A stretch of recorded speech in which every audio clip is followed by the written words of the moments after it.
peço, nos abençoe, nos fortaleça para a tua glória, para o nosso bem, para o bem de muitos. Também te peço, meu Pai, em nome de Jesus, que agora o Senhor fale conosco, que ninguém fique sem ouvir a tua voz. Transforme-nos pela iluminação que vem pela tua palavra. É o que eu te peço no nome de Jesus. Amém. Meus amados, eu vos convido a tomar vossas Bíblias nas mãos e abri-las no Evangelho segundo escreveu Mateus, no capítulo 25. O pastor adolescente hoje não vai subir. Hoje não, porque a gente teve de manhã nosso momento, né? Então à noite a gente vai ficar aqui. Mateus 25, gente, eu quero ler com vocês a parábola dos talentos. Talento, por causa dessa parábola, ficou conhecido como um sinônimo de habilidade. Habilidade especial. Olha, fulano é talentoso, ele é muito habilidoso nessa área, ele tem um talento nessa área. Mas talento é, na verdade, um conceito da antiguidade para soma de dinheiro. Um certo peso em prata, geralmente, é um talento de prata. Por causa dessa parábola aqui, que talento se tornou sinônimo de habilidade, de competência, de dom, né? Vamos ler então a parábola dos talentos. Pois será como um homem, versículo 14, pois será como um homem que ausentou-se do país, chamou os seus servos e lhes confiou os seus bens. Ó, aqui vamos sobre o reino de Deus. O reino de Deus é como um homem que chama os servos e os confia os seus bens. Colocou na mão dos servos os seus bens. Eu já te adianto aqui que esse homem que confia os bens aqui representa Deus. E os servos somos nós que cremos em Deus, que andamos com Deus. E a parábola, Jesus está nos dizendo aqui, quem está contando isso aqui é Jesus. Está nos dizendo que Deus nos chama, nos confia as suas coisas, as coisas de Deus, os recursos de Deus, os bens de Deus. E o que pertence a Deus? Tudo. Tudo é dele. Salmo 24, né? Do Senhor é a terra, os que nela habitam e tudo que nela há. E o Senhor coloca em confiança as coisas nas nossas mãos. Ele coloca nas mãos de todo mundo da mesma forma? Não. Vamos ver aqui o texto. A um deu 5 talentos, a outro 2, e a outro 1. Cada um segundo a sua própria capacidade. E então partiu. Isso aqui mostra um Deus que dá segundo a capacidade. Pastor, isso é meritocracia? Não. A meritocracia é dar segundo o resultado. Isso não é meritocracia. Isso aqui é cuidado e boa gestão. É dar à pessoa aquilo que eu poderia cobrar dela. Porque se eu der a ela o que ela não é competente para fazer, ela vai desperdiçar, ela não vai saber usar, vai ser um fardo, vai ser um peso. Não posso dar a ela um peso que ela não pode carregar. E quando a gente ouve assim, então quem recebe de Deus pouco, e aqui não pense só em dinheiro, não, apesar que essa parábola aqui está falando sobre dinheiro. O dinheiro aqui é uma ilustração para tudo que Deus nos dá, mas não é só sobre dinheiro. Mas quem recebe pouco, então, por ter pouca capacidade, sempre terá de ter pouco? Depende.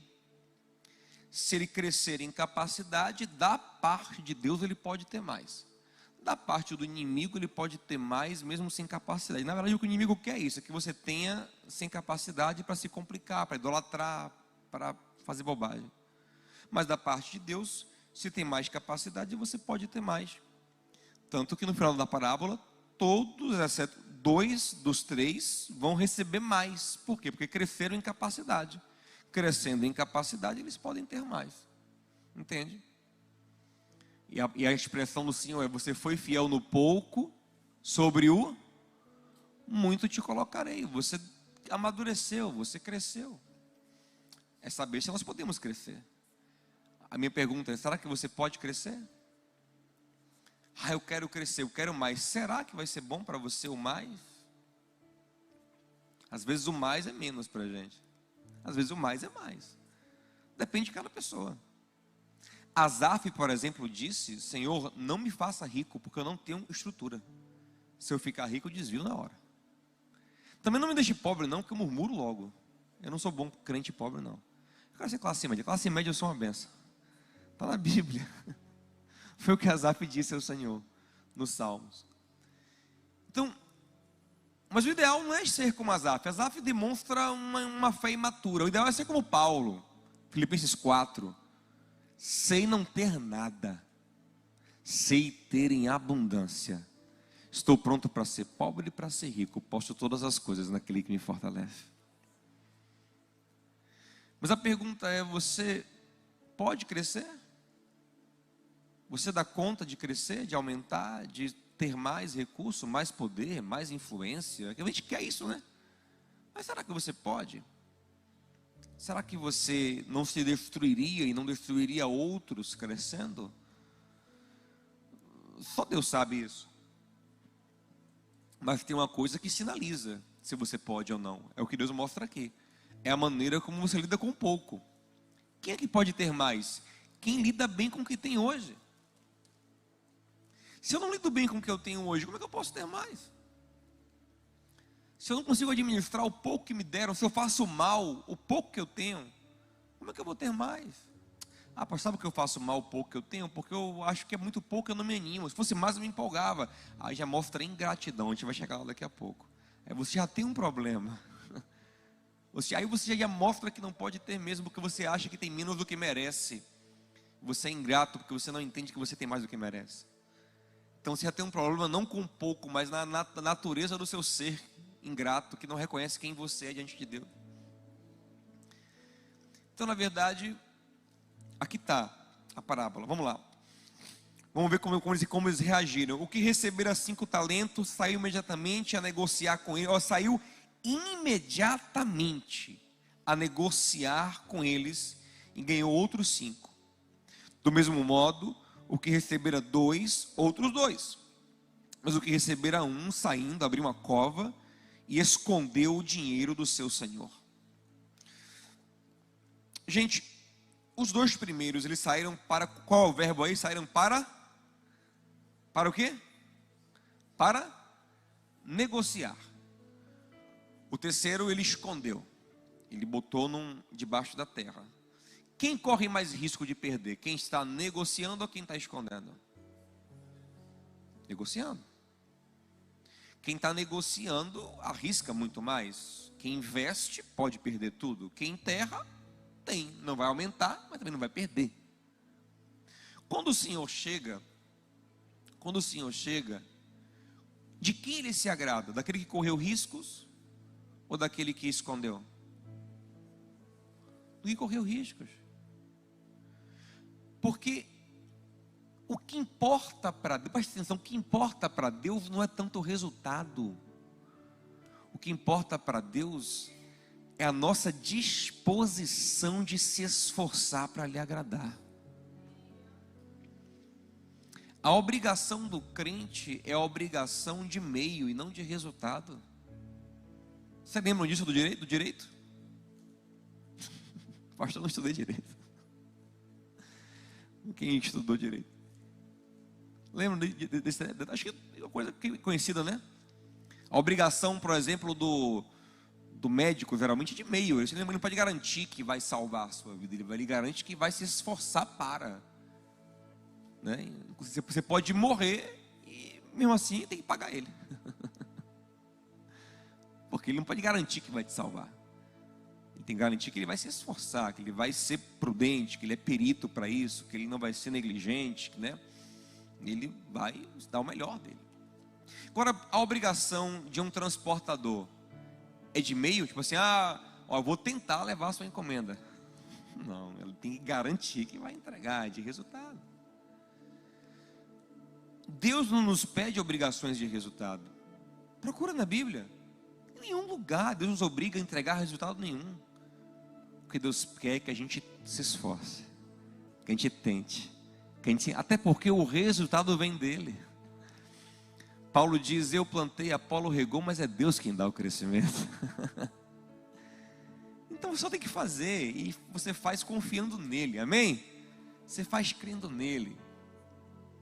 Eu não vou nem ler o resto da parábola para a gente ganhar tempo aqui. Eu vou te explicar o que aconteceu. O que aconteceu foi que o Senhor voltou. Quando o Senhor voltou, o cara que recebeu 5 conseguiu, prosperou, ganhou mais 5 e apresentou ao Senhor. E o Senhor falou: servo bom e fiel, foste fiel no muito, te darei ainda muito mais. Foi assim? Não, foste fiel no pouco. Olha o texto aí. Olha o texto aí. Versículo número 21. Foste fiel no pouco. Peraí, quem recebeu 5 não foi quem recebeu mais, gente? Não foi? Quem recebeu 5 em relação a quem recebeu só 1 é muito ou pouco? Em relação a quem recebeu 1, muito. Mas aos olhos do Senhor é pouco. O Senhor chama de pouco. Sabe por quê? Porque tudo que nós temos nessa vida ainda é pouco em relação ao que teremos na eternidade. Você pode dar glória a Deus por isso? Diga ao seu irmão: tudo ainda é pouco. Tudo ainda é pouco. Quem tem muito ainda tem pouco aos olhos de Deus, porque o muito ainda virá. Preste atenção. Foste fiel no pouco, sobre o muito te colocarei. O muito vai vir ainda. O muito ainda vai vir. O muito ainda virá em nossa vida. Aleluia. Eu creio muito nisso. Paulo chama de eterno peso de glória que experimentaremos. Aí vem o cara que recebeu 2, ganhou mais 2. Servo bom e fiel, foste fiel no pouco também. O 2 também é pouco, assim como o 5 também é pouco. Sobre o muito te colocarei. Aí vem um cara que recebeu só 1. E ele vem todo amargozinho, todo... Está aqui o que é do Senhor. Aí o Senhor pegou e disse: e aí, você trabalhou? Fez alguma coisa? Tentou fazer alguma coisa? Ele disse: não, eu sei como o Senhor é. O Senhor é ruim de... Eu sei, o Senhor é rigoroso. Vai que eu perca isso aqui?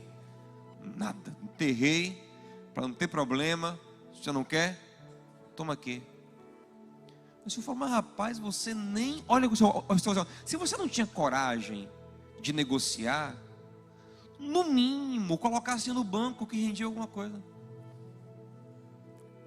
O seu negócio não é só medo de perder.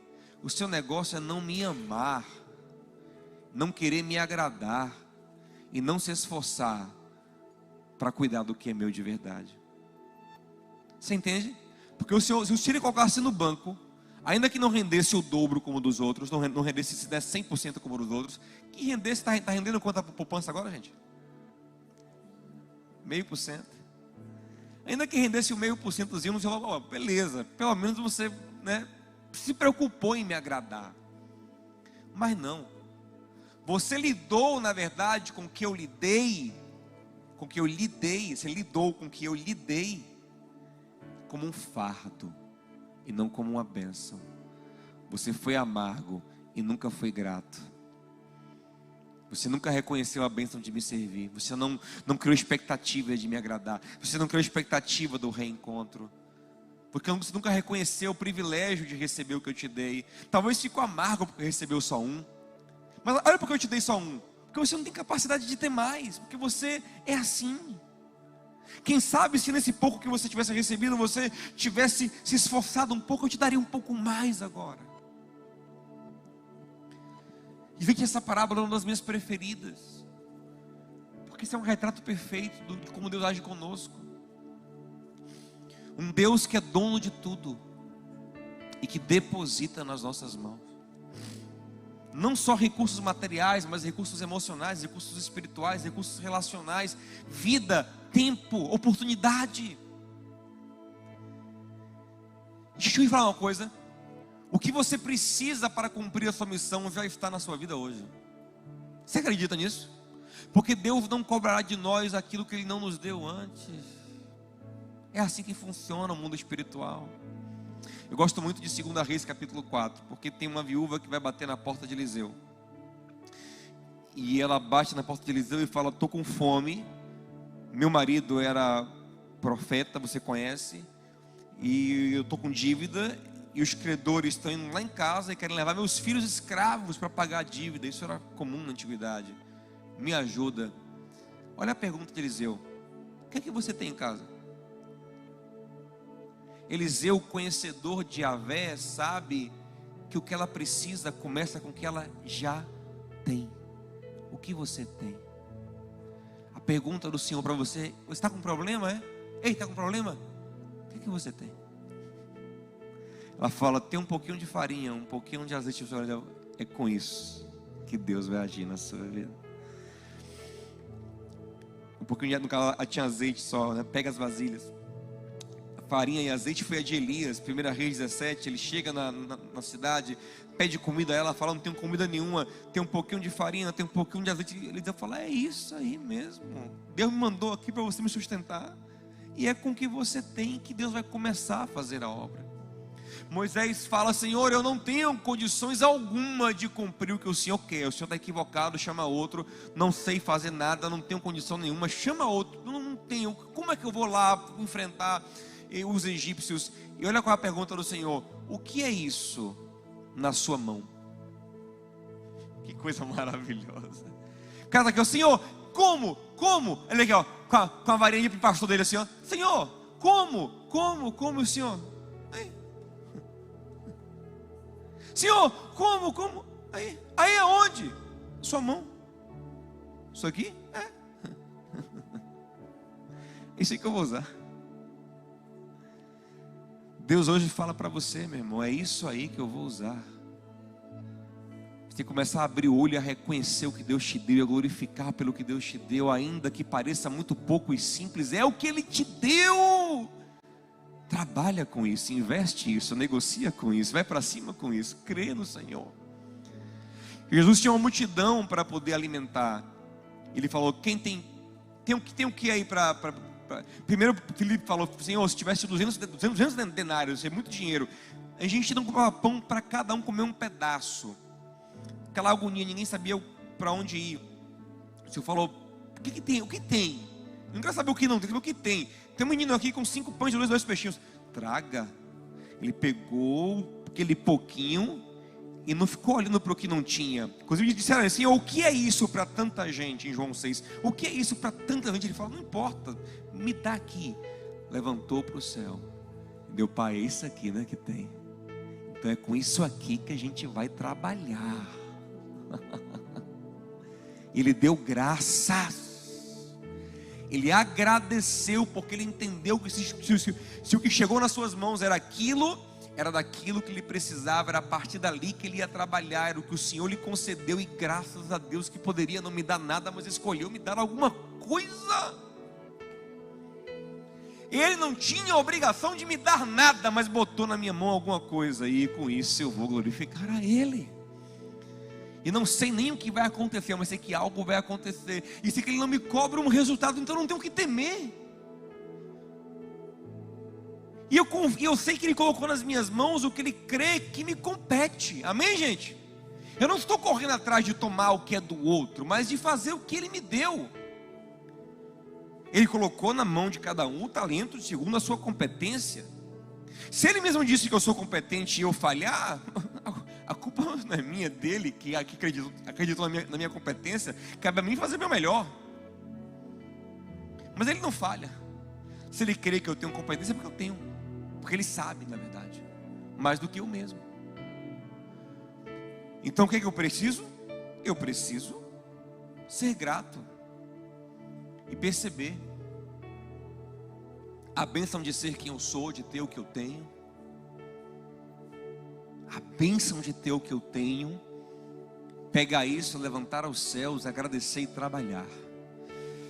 e fazer meu melhor, e colocar meu coração, e me dedicar.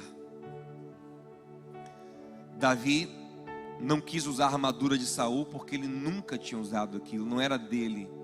E ele pega o que ele tem, as pedras dele, um instrumento pastoril que ele tinha, e vai para cima do gigante, crendo que Deus lhe chamou para aquela batalha, mas que ele chamou com aquilo que ele tinha. Jesus nunca mandou os discípulos subirem numa palmeira lá do Oriente Médio, pegar uma tâmara e achar uma moeda dentro da tâmara. Não mandou os discípulos cavarem um buraco e achar um tesouro para pagar. Não, ele mandou Pedro pegar o anzol e pegar um peixe, porque era o que Pedro sabia, o que ele tinha na mão era vara, era anzol. Então vai no que eu te dei, que eu vou te abençoar, com gratidão, com alegria, com satisfação, sem murmuração, sem amargura, sem, sabe? Mas dizendo: Senhor, obrigado pelo teu talento que o Senhor me deu, pelo recurso que o Senhor me deu, pela oportunidade que o Senhor me deu, pela chance de glorificar o teu nome. E é aí que as coisas vão acontecendo, meus irmãos. Interessante que no final dessa parábola o Senhor fala algo muito forte. Ele fala assim, ele toma o talento do cara amargo e fala, e dá o que tem mais.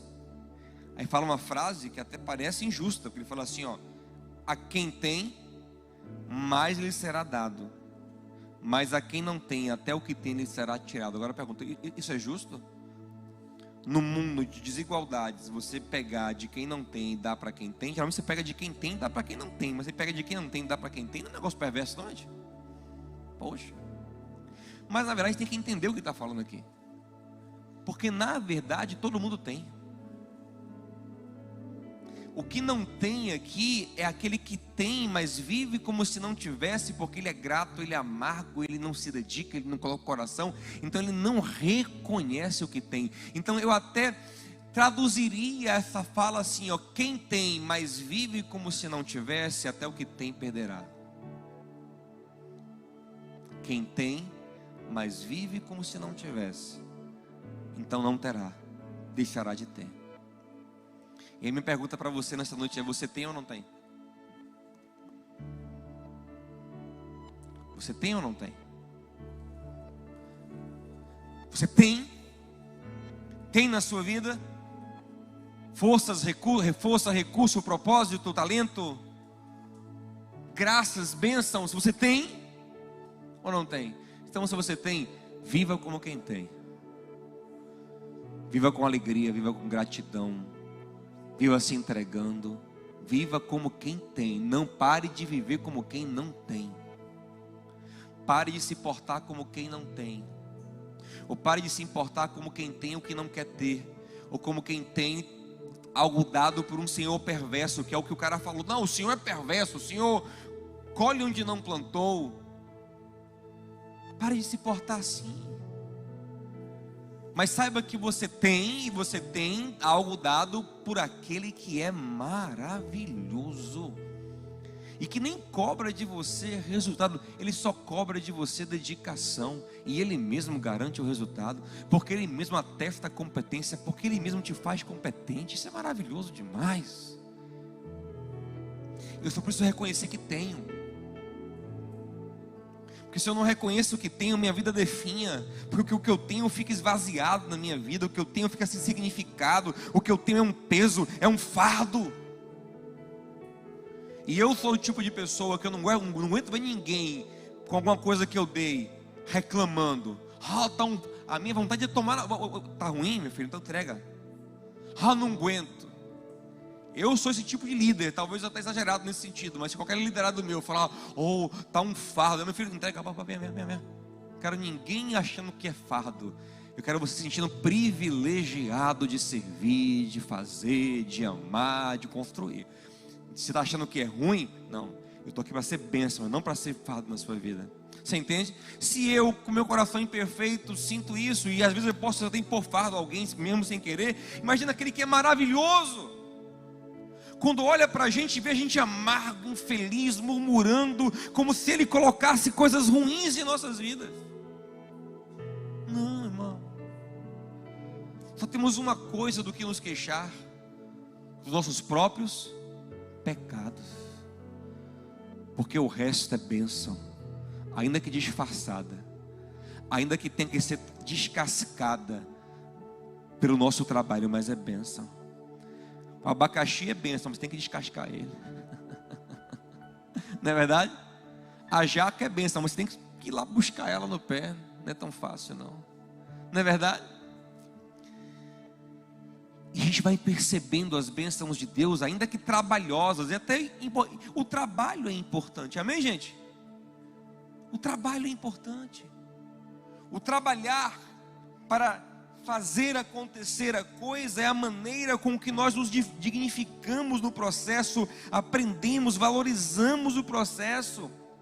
Deus poderia fazer com que todos eles multiplicassem os talentos sem esforço, mas eles não teriam alegria, prazer, desafio, crescimento, que é o que mais importa para Ele. Não é um resultado, mas é o nosso crescimento.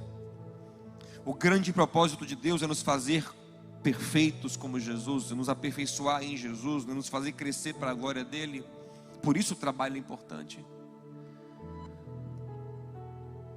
Mas a partir daí a pergunta é: o que é que você tem de recurso relacional, por exemplo, de recurso espiritual, de recurso material? E como você usa isso? Com gratidão, dando o seu melhor, reconhecendo a missão, reconhecendo o propósito, reconhecendo o que Deus te deu. Ou com amargura, como um peso, um fardo, como algo que é menos do que você merece, é indigno da minha posição e por isso eu não me dedicarei. Sabe o que eu acho lindo? Eu acho lindo José, e aqui já vou encerrar. José, memória, o filho mimado de um homem que nos meus cálculos era bilionário nos dias atuais. Jacó, nas minhas elucubrações bíblicas, seria hoje um bilionário nos dias atuais. Abraão era um dos mais ricos do Oriente.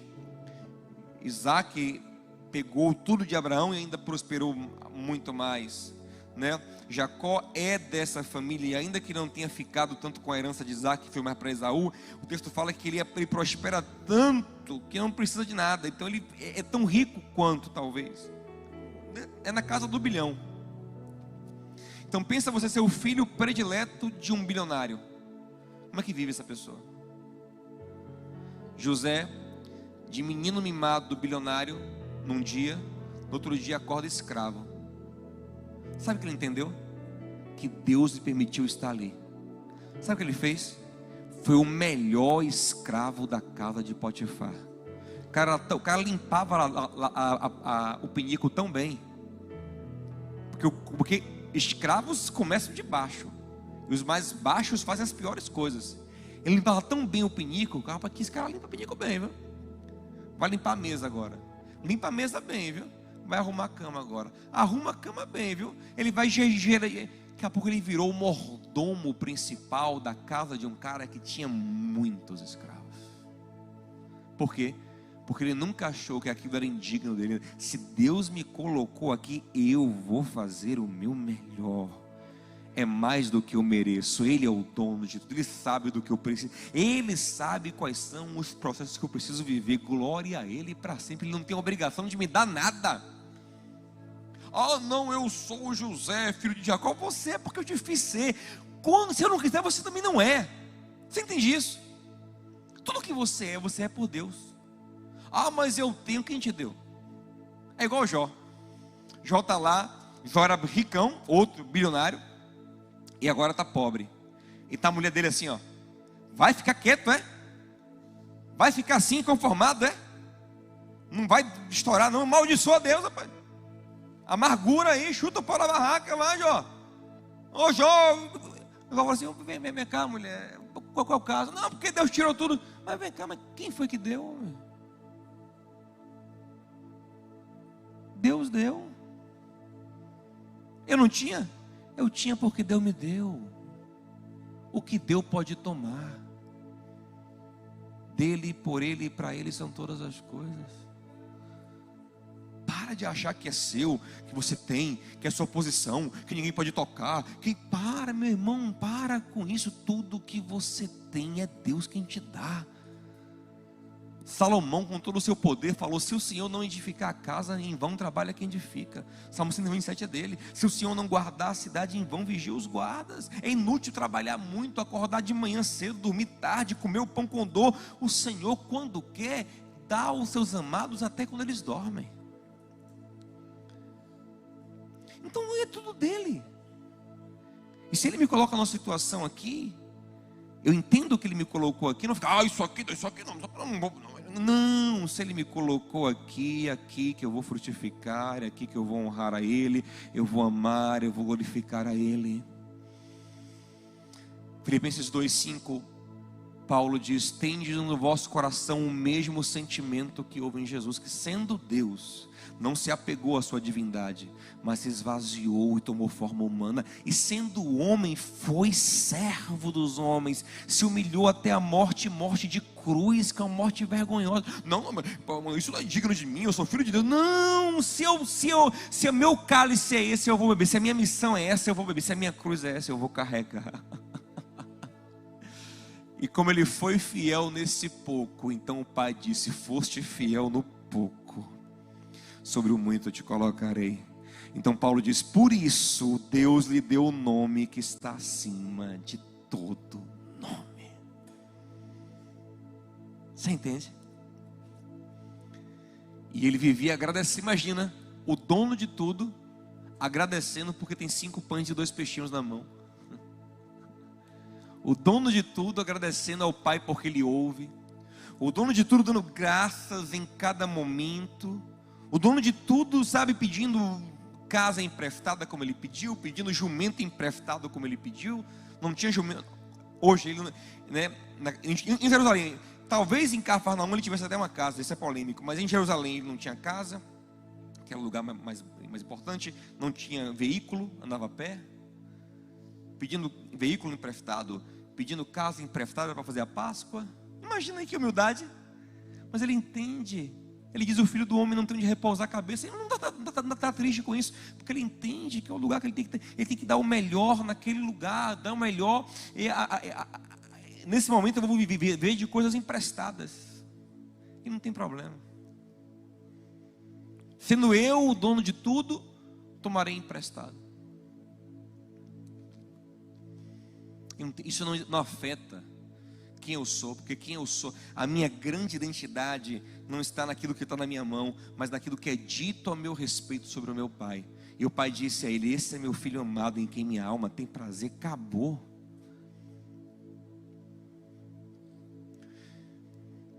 Então, entendendo isso, meu amado, eu começo a olhar para a vida de outra forma.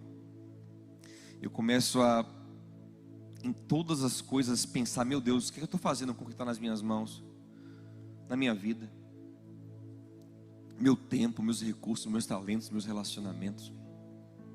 Olha que texto legal para a gente encerrar. 1 Pedro 4,10 fala assim: cada um de vós administre com fidelidade o dom que recebeu para o outro. Cada um de nós, cada um somos todos, você e eu, cada um, todos nós, administre o que recebeu, ou seja, cada um recebeu. Olhe para alguém e diga assim: ó, você é um dos cada um. Diga a ele: você é um, você recebeu, cada um recebeu, você recebeu. E a pergunta: você está administrando com fidelidade? Para quem? Para o outro, porque o que está em você para o outro. Olha que loucura. O que está em você não está em você só para você mesmo. O padeiro não faz pão só para ele mesmo, não. Senão ele engorda demais, bichinho. Ele faz pão para os outros. O leiteiro tira o leite para os outros. Na verdade, o ferreiro faz o ferro para os outros. O advogado advoga as causas dos outros. O médico não cuida só dele mesmo, cuida dos outros.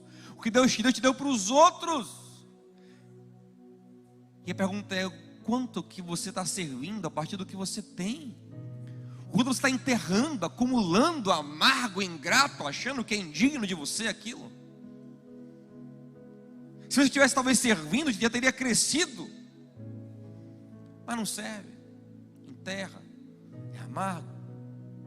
Ou então não entende o propósito. Acha que é só para você mesmo. Eu encerro com uma passagem que eu gosto muito de Esther. Esther era uma menina pobre, de um povo perseguido, de um povo excluído no Império Persa. Esther era judia e era tão vergonhoso isso que o tio o primo que criou ela, que é Mardoqueu, falou: não conte que você é judia não. Inclusive Hadassah é um nome muito judaico, usa Esther, nome mais persa, né? Aí ninguém vai te reconhecer como judia, fique quietinho, passe por persa, né? Usa o nome Esther, para ninguém lhe reconhecer. E aí ela foi lá, né? Uma entre as muitas candidatas, e com a graça de Deus, ela foi passando de fase no concurso lá, para ver quem seria a esposa do rei, e no final ela ganhou, e virou rainha. Talvez mais do que rainha, uma imperatriz, porque Assuero era imperador naquele tempo. E aí ficou de boa. Era o Instagram mais bombado entre as mulheres da época. Não tinha para ninguém. Meu amigo, rainha Esther. Pensa mulher badalada. Roupa boa ela tinha. O iPhone era o 14 já. Antes de lançar, a Apple já mandava para ela. Ela divulgava para a Apple o iPhone, sabe? Carro, o melhor. Tudo do melhor. Gente, ela é imperatriz, né? Vocês entendem de quem é esse Assuero? A festinha que fez Vasti se queimar com ele foi uma festinha que durou 6 meses. 6 meses de festa todos os dias no palácio. Então, um cara, muito dinheiro, muito poder, muito ouro. E a Esther é a mulher dele. E aí rola aquela trama para matar os judeus. Tem um cara perverso no reino, né? Um braço direito do rei, que é Amã, que trama para matar os judeus. Mardoqueu fica sabendo. E Mardoqueu vai até Esther dizendo: olha, Esther, e não só Mardoqueu, os judeus todos estão sabendo, estão em pânico. Engraçado, todo mundo sabe do que está acontecendo, menos Esther. Curioso, né? Todo mundo ligado no que está acontecendo, nos desafios do reino de Deus, mas Esther está alienada. Por quê? Porque talvez ali, né, muito salão de beleza, né, muito shopping, muito Instagram, e ela não sabe do que tem que fazer. Ah, beleza, alguém foi lá lembrar ela. O tio foi lá, o tio botou uma roupa de pano de saco, foi, né? Roupa de pano de saco é um saco, mesmo aquele saco de feira, né? Você corta o fundo, você bota aquele saco, veste de saco. E aí o cara foi com a roupa do Ceasa, vestido de Ceasa, para a porta do palácio. E jogou cinza na cabeça, naquele resto do carvão do churrasco, né? Na cabeça, olha que cena. E está lá, para chamar atenção, né? Para poder protestar, para poder orar, se humilhar diante de Deus. E aí, meu amigo, ele chega e fala com o guarda: ó, fala com Esther, que eu tenho que falar com ela urgente. Fala com Esther. E aí o guarda vai lá e fala: Esther, imagina o guarda, seu primo está aí de uma maneira ridícula, viu? Um saco, um cinza na cabeça, está aí. Sabe o que ela fala? Oh, meu Deus, compra uma roupa nova para ele e leva. Ela não quer nem saber. Está tão distraída no seu mundinho ali, sabe, na sua coisinha. Já tinha imaginado o botox para o dia seguinte, não podia se estressar. Está tão ali, sabe, na sua vidinha ali, tão perfeita, que ela acha que é para passar na Lacoste, comprar umas roupas, e mandar para o pai de criação dela, que pronto, é isso, que é assim que resolve tudo, e pronto. Aí quando trouxe a roupa nova, a maluca disse: oh, meu Deus, a gente não quer roupa, diga a Esther que ela tem que fazer alguma coisa pelo povo dela. Agora diga, vai lá. Aí o cara fala: ó, Esther tem que fazer coisa, uma coisa tem que agir pelo seu povo. Mas eu digo: aí não posso falar com o rei, você sabe, se eu entrar lá eu vou morrer. Aí Mardoqueu disse: eu posso morrer? E Mardoqueu disse: como é que é, pai? Deus colocou na mão dela esse recurso, esse acerto. Ela é a única judia que pode fazer alguma coisa e não vai fazer. Observe que Deus não está pedindo a Esther resultado, Deus está pedindo a Esther entrega. Ela é a única que pode fazer alguma coisa, que pode investir o talento, ainda que perca, e não vai fazer. Pois diga a Esther que se ela acha que ela está lá por ela mesma, ela está enganada. Se ela não fizer nada, de outra parte brotará salvação para os judeus. É aqui ele está falando de Deus. De outro lugar, Deus vai usar alguém, mas Deus quer usar ela. Mas se ela não quiser, Deus vai pegar o talento que ela está na mão dela, que ela não quer usar, e vai entregar na mão de quem quer usar. Aqui, Esté ouviria essa palavra: quem não tem, até o que tem lhe será tirado. Mas ela não tem? Tem, mas vive como quem não tem. Não tem propósito, não tem entrega, não tem foco, não tem gratidão. Eu não posso, eu tenho medo. Igual o cara que enterrou o talento. Aí você acorda e diz: não, é verdade, eu tenho, não precisa tomar de mim não, eu vou entregar. Ela fala: vou jejuar 3 dias, jejuem por mim também. Vou entrar lá, se eu morrer, morri, mas eu vou cumprir o meu propósito. Aleluia. E como é Ele quem garante o resultado, foi um sucesso, para a glória do Senhor. E aquela que tinha, recebeu ainda mais honra no reino, mais glória, e virou uma heroína bíblica, uma inspiração para a gente. Salvou todo o povo judeu de um massacre terrível, pior do que o que Hitler tentou fazer na Segunda Guerra Mundial. Ela é a maior, uma das maiores heroínas judaicas, a maior mulher heroína da história dos judeus. Uma inspiração para a gente. Quem tinha, recebeu ainda mais. Por quê? Porque colocou para jogo o que tinha. Toquem alguém e diz: irmão, coloca seu time em campo, vai. Escala seu time, vamos jogar. Mas se eu perder, tem medo não, que Deus quer você enfrentando, amém? Você indo para cima. E aquele que te deu vai te dar cada vez mais, porque é Ele quem te garante. Vamos ficar em pé em nome de Jesus? Para de murmurar, para de reclamar, para de esconder, para de achar que você não tem. Você tem o que é suficiente. O que você está esperando para entregar o seu melhor? Uma outra vida? Sabe quando a gente fica assim: vai chegar um tempo na minha vida que eu vou dar o meu melhor, que eu vou entregar tudo, que eu vou fazer. Quando será? Se não hoje, quando? Quando a gente vai se entregar para servir ao Senhor, para fazer o melhor, para ser tudo que Deus nos chamou para sermos? Quanto mais procrastinaremos, o quanto mais atrasaremos, o quanto mais negaremos ao Senhor, não o resultado, que Ele não nos cobra isso, eu repito, mas a entrega que Ele nos pede, porque o resultado é dEle. Quando será, meu irmão? Quando será que você finalmente vai entregar? Você vai se lançar, você vai agradecer, você vai fazer a partir daquilo que você sabe que Deus já lhe deu. Um dia quando? Observe que o texto fala que todos os 2 primeiros saíram imediatamente para negociar os talentos. Está lá o termo imediatamente, porque eles sabiam que não tinha nada mais importante do que responder à confiança que Deus depositou neles. E eu pergunto: como você está respondendo aquilo que Deus lhe confiou? E às vezes nós estamos gastando tempo e energia com coisas que Deus não nos confiou. Esse que é o pior. Porque aquele cara, ele enterrou o talento, mas ele fez outras coisas, com certeza. Ele não ficou, ele gastou o tempo e energia com outras coisas, não com o talento, mas com outras coisas. E muitas vezes nós estamos gastando tempo e energia com o que Deus não nos chamou para fazer. Mas é porque é legal, porque é bonito, porque dá status, porque dá ibope, porque eu gosto, enfim, motivos mil. Mas o que nos falta de verdade é gratidão e propósito e fé, amém, gente? Para viver, para fazer, para se lançar.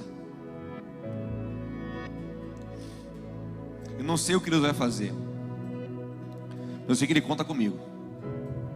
Não sei exatamente qual será meu papel, mas ainda que pequeno aos meus olhos, isso será pequeno de alguma forma, porque tudo, como eu falei, tudo aqui é pouco. 5 talentos era pouco, como 1 talento era pouco. Eu quero ser fiel no pouco. Pare de esperar a grandeza pode nunca chegar. E toda grandeza na terra é ilusória, porque o 5, que era muito em relação a 1, para o Senhor também era pouco. Foste fiel no pouco. E faça hoje. Faça agora, entregue hoje, entregue agora, comece hoje aquele projeto, aquele sonho, aquele impulso, aquele mover que Deus colocou no teu coração. Comece a se aperfeiçoar hoje, assim, a entregar hoje, a reconhecer hoje o que Deus te deu. Comece hoje, meu irmão. Não adie nem um dia mais. Quando eu me aposentar, então eu vou me dedicar a fazer o bem, vou me dedicar a amar, vou me dedicar. Meu irmão, você talvez não tenha hoje 8 horas por dia para isso, mas você tem meia hora. Então faz a sua meia hora. Aquele que te deu meia hora vai te dar uma amanhã, vai te dar 2, porque você foi fiel no pouco, Ele vai te dar um pouco mais. Amém, gente?